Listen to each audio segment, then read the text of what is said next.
안녕하세요. 오늘 어나더 뉴스가 하나 와갖고 잠깐 리뷰를 하고 보자 합니다. 스퀘어라는 주식 아시죠? 요거 우리 캐시우드 누님이 굉장히 제2의 테슬라라고 굉장히 예, 추천해갖고 승승장구했던 그 핀테크 테크 컴퍼니의 회사 스퀘어입니다. 근데 스퀘어가 최근에 굉장히 많이 떨어졌어요. 이 스퀘어는 모바일 기기에다가 연결만 하면 조그만한 단말기에 카드를 꽂아갖고 어떤 거든 결제를 할 수 있습니다. 또 뭐 미국에서는 굉장히 많이 있는데 딜리버리 같은 경우에도 사용이 된다고 알려져 있어요. 그래서 굉장히 앞으로 장래성이 큰 그런 주식 중에 하나라고 생각을 해서 저는 조금 투자를 했는데 이거 고점에 물린 것 같습니다. 어쨌든 한번 보자고요. 왜 떨어졌는지 한번 이유나 좀 알아보려고 좀 보고 있습니다.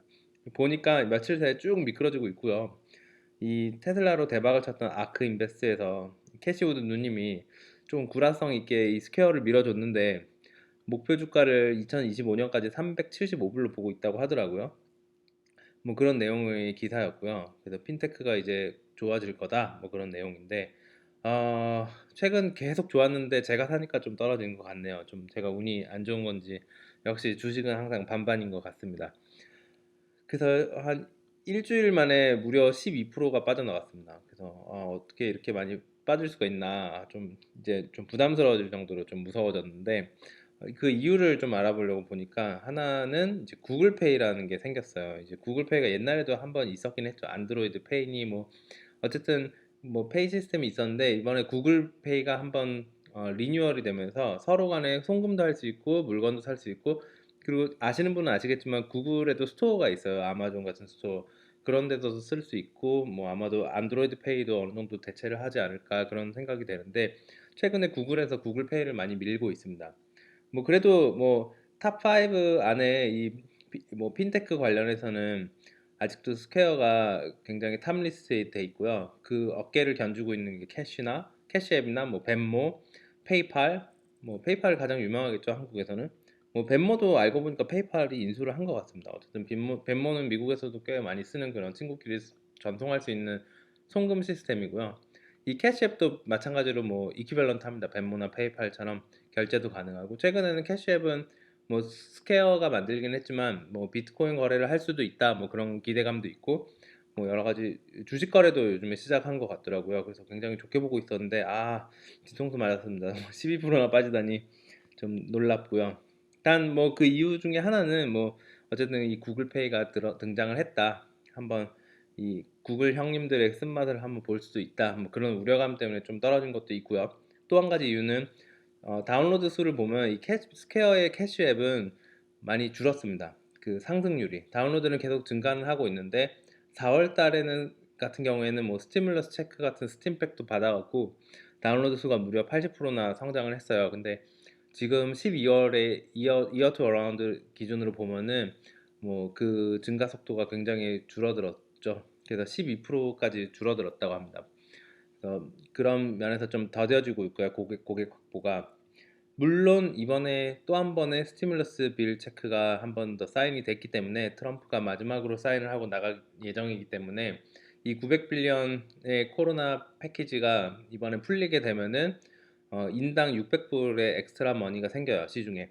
그렇기 때문에 그 정부 보조금을 통해 갖고 더 많은 소비가 이루어질 걸로 보여지기 때문에 좀 이득을 볼 수도 있습니다. 지난 4월 달처럼 지난 4월 달에 80%나 성장을 했었죠. 그런 이득을 볼 수도 있지만 어, 아직도 뭐 페이팔 같은 경우에는 이제 크립토 서비스가 훨씬 더 빨리 진행이 됐고 했기 때문에 뭐좀 타격이 조금 있는 것 같습니다. 그래서 뭐 전문가들이 말하기에는 좀 강한 바이를 이제 페이팔 쪽에다가 더 손을 들어주고 있고요. 뭐 스퀘어는 좀 중립 정도로 평가를 하고 있는 것 같아서 좀 개인적으로 좀 아쉽습니다. 캐시 누나 어디 갔어? 일로 와봐. 어쨌든 다른 뉴스에서는 뭐 이런 얘기가 있어요. Stay at home 스탁이 있고 리오프닝 스탁이 있다. 이렇게 두 개로 좀 크게 나눠볼 수가 있는데 이제 뭐 쿼런틴이나 뭐 스테이 앳 홈 뭐 한국에선 뭐라고 하죠? 어쨌든 밖에 못 나가는 시기가 오면은 상승하는 스탁들을 스테이 앳 홈 스탁이라 그러고요.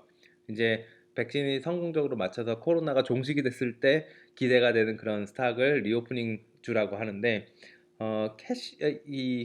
이 캐시 앱을 비롯해서 스퀘어는 뭐 굳이 스테이 앳 홈 쪽으로만을 생각하고 싶지는 않지만 이 기사에서 얘기하기를 어, 뭐 이미 많이 올랐기 때문에 시세 차익을 먼저 실현을 할 수가 있고요. 이익 실현을 할 수 있고 차라리 그보다 더 좋은 리오프닝 주에 좀 더 돈을 돌리는 게 더 낫지 않냐. 뭐 그런 이야기를 이 기사에서는 하고 있어요. 바이 더 웨이 이렇게 작은 단말기도 있습니다. 이렇게 들고 다니면서 핸드폰에다가 딱 꽂아갖고 이제 뭐 카드 결제 같은 것들을 쉽게 할 수 있는 그런 단말기도 가지고 있어요. 이게 스퀘어 마크고요. 참고해 주시면 될 것 같고 어, 그래도 뭐 2020년 한 해 동안을 돌아보면은 뭐 235% 이상이나 스퀘어가 상승을 했다고 해요. 그래서 확실히 좋은 스탁인 건 맞는데 뭐 좀 그래도 조정이 지금까지 온 걸로 봐서는 조금 투자에도 좀 조심이 필요하지 않을까 싶습니다. 그리고 또 한 가지 이유로는 뭐 꼭 이렇다는 건 아닌데 이 타이달이라고 혹시 들어보셨는지 모르겠는데 이게 스트리밍 서비스예요. 그래서 뭐 아마존 뮤직이라던가 스포티파이라던가 뭐 한국 같은 멜론 같은 그런 전 세계적으로 사람들이 음악을 들을 수 있는 그 스트리밍 서비스인데 그게 요즘에 최근에 좀 핫하다고 합니다. 그래서 스퀘어가 요거를 좀 관심을 가지고 좀 타이달을 인수를 한다는 소문이 있는데 아무래도 뭐 인수를 하는데 현금이 많이 필요하기 때문에 뭐 조금 부정적으로 사람들은 받아들인 게 아닌가 뭐 그런 이야기가 조금 있었습니다. 그래서 이거 스크랩을 해놨고요. 뭐 이게 꼭 뭐 맞다 아니다 그런 건 아니지만 차트를 한번 보면은 확실히 스퀘어는 정점이 한 240불 이상이었는데 오늘 종가를 보면 214불밖에 안 돼요. 이거는 불과 일주일 만에 이렇게 12%가 빠지는 기이한 현상을 목격했고요. 어쩌면 저점 매수를 모르는 사람한테는 지금 뭐 들어가도 괜찮지 않을까라는 생각이 들면서도 만약에 좀 코로나가 뭐 당분간은 저는 코로나가 있을 것 같은데 물론 스티뮬러스 패키지도 오니까 뭐 지금 보니까 어느 정도 저점 매수를 하기에는 그렇게 나쁜 타이밍 같지는 않아요. 뭐 기사에서는 비록 뭐 백신 개발되고 뭐 어, 예, 밖으로 나갈 수 있는 예, 백투 노말 할 수 있는 그런 주식으로 돈을 옮겨가서 그런 게 아니냐고 얘기를 했는데 뭐 그런 것도 좀 있겠지만 뭐 덕분에 그것 때문에 빠진 거니까 뭐 투자를 생각하시는 분은 캐시 누님을 믿고 그리고 핀테크 주식에 투자를 하시는 분은 지금이 어느 정도 매수 타이밍이 오지 않았나 뭐 그런 시각도 있음을 한번 알아주시면 좋겠습니다.